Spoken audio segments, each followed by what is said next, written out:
Hi there, Allie. Hope you have a great day today. Is your video lesson.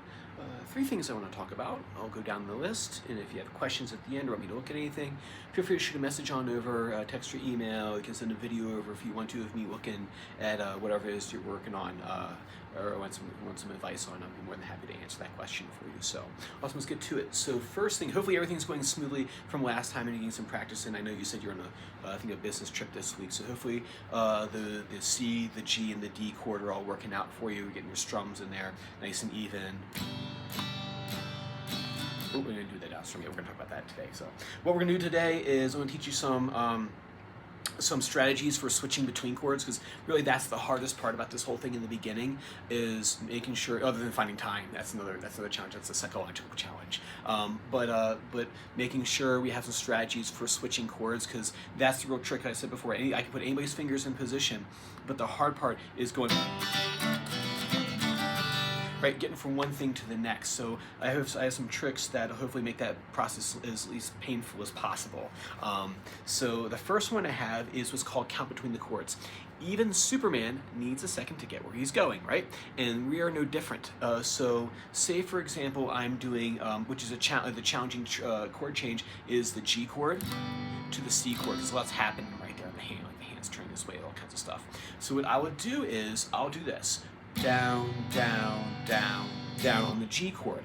And then my goal chord is I'm going over here to a C chord, which is why you want all these memorized, because otherwise you spend half your time looking at the paper here and you won't get to the next chord in time because you're busy looking at the paper. Right? So assuming that you already have them memorized, I'll do G, 1, 2, 3, 4, and then I'm going to count to 4. By the time I get to 4, I want to be in position for that C chord for the next change. It's going to look like this. Let me see. 1, 2, 3, 4. 1, 2, 3, 4. 2, 3, 4. Back to the G. 1, 2, 3, 4. Now I'm not just standing there like going 1, 2, 3, 4, quick, there like that. I'm switching to the next chord. I'm getting my fingers in position for the next thing. I try to move as efficient as possible. I'm trying to go 1, 2, 3, 4, and then I have to turn my hand to get to that C chord. To get there, you go, falls into place. If I try to do it this way, it's a lot harder. If I turn my hand, it's much easier. So G to C, go 1, 2, 3, 4. 1, 2, 3, 4. 1, 2, 3, 4. 1, 2, 3, 4. And like that one's not that bad once you kind of do it a few times. It kind of fits into place. Once 4 is easy. 3, 4. 1, 2, 3. Give yourself 3 counts. 1. I still strum the chord 4 times, but I'm just going to count in between 3. So 1, 2, 3, 4. 1, 2, 3. And when 3 is easy, you imagine where we're going. 1, 2, 3, 4. 1, 2. Now it's starting to sound like something, right? And the goal would be to get down to 1. Right? So 1, 2, 3, 4. Switch. 1, 2, 3, 4. Switch. 1, 2. Once you can do that, the next step, and we'll probably do this next time, is the big secret. This is the big one that everyone pays. I'm not sure if you can put this on YouTube. This is the big one. This is the big secret that everyone pays for. The answer to the question, how do I switch chords in time, is don't stop strumming, no matter what you do. Even if the chord sounds terrible and you land your fingers kind of half in the right spot, half in not the right spot, at some point you just kind of have to keep that strum, just keep going. It's going to sound awful. It's going to sound like the guitar fell down the stairs. Then this is the part that people kind of keep them from playing guitar, because it's, oh, I don't sound good, I'm just going to go ahead and quit. Everyone has to push through this step. It's like watching someone watching like a little toddler learn how to walk, right? They're gonna fall down a bunch of times, but after a while they start getting better odds on, okay, now I can make it that far, now I can make it that far. I watched my son learn how he learned how to walk. So in the beginning it's going to sound like this. 1, 2, 3, 4. 2, 3, 4. 2, but your hands are eventually going to sync up together, so you just have to push through that awkward period. It doesn't take long.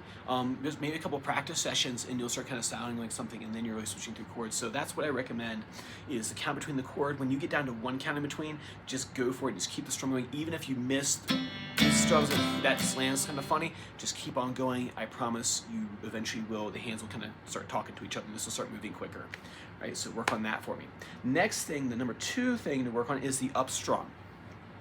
Now this one in here, so we kind of briefly talked about it last time, and supposed to expand on that, is the up strum. Now you notice right here, I have a down up. That up arrow is the up strum, obviously. So what I'm gonna do is I'm gonna practice going down up.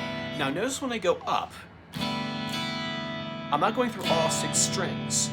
Down and up. When I'm coming up, I'm only kind of really getting those top 3 or 4 strings right there. In the strumming style, you have a lot of play in, like on the up strums.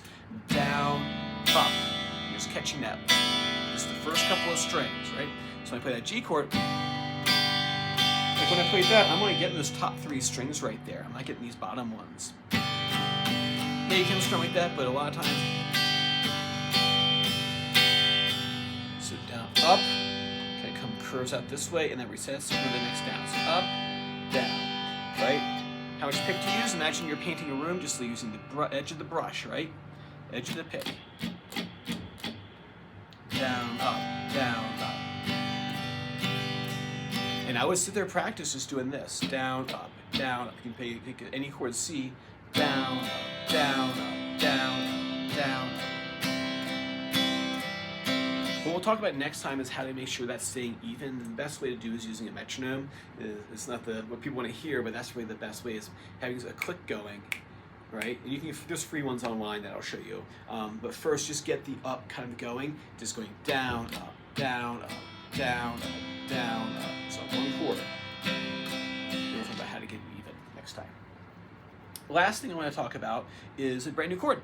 Is A minor, right? So that looks like, I've drawn it out here for you on the handout, and it looks like this. First finger here on the 2nd string, 1st fret, ring finger right here on the 2nd fret, the 3rd string, and then your middle finger right above that on the 4th string, 2nd fret. Right? It looks like this. One more time to get closer for you. So here, ring finger here, middle finger here.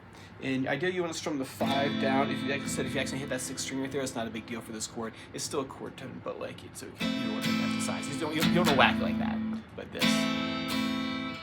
And the song that we used for this particular chord is "Knock on Heaven's Door" by Bob Dylan. Be a great jam song. It doesn't move fast. It's not moving as fast as other songs. Every song I think is tricky for a beginner student. But if you look right here, G and D and C, those are chords that we had from our 10,000 words, which we'll still work on. But what we're going to do is taking the 3 chords that we worked on, and we're going to add one new one to it and practice switching between all those chords. So get yourself a G chord right here.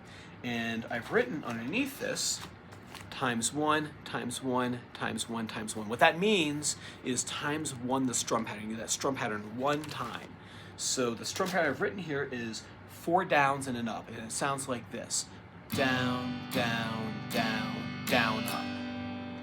You want to practice that on its own first. Just pick one chord to practice it with. Down, down, down, down, up, down, down, down, down. On that up, I'm not going through all 6 strings. I'm just doing this first couple, resetting, and then back down again. Sounds like this. Down, down, down, down, up.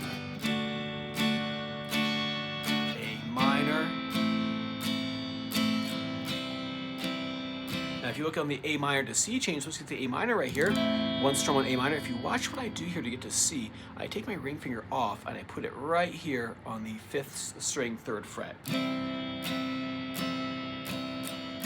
So the other ones stay put, they're not going to go anywhere. And now in practice, just going back and forth between those 2 chords.